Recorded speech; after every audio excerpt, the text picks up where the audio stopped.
of talk. What influences us to talk about what we talk about? What gives a talk show host enough to intrigue the mind of the viewer?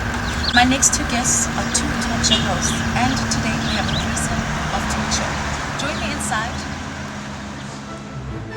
Quiet, please.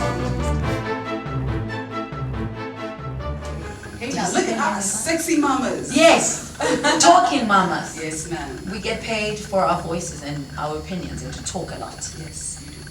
So there's a lot of talking, and we might just have to stretch this to an hour, although it is only 24 minutes. My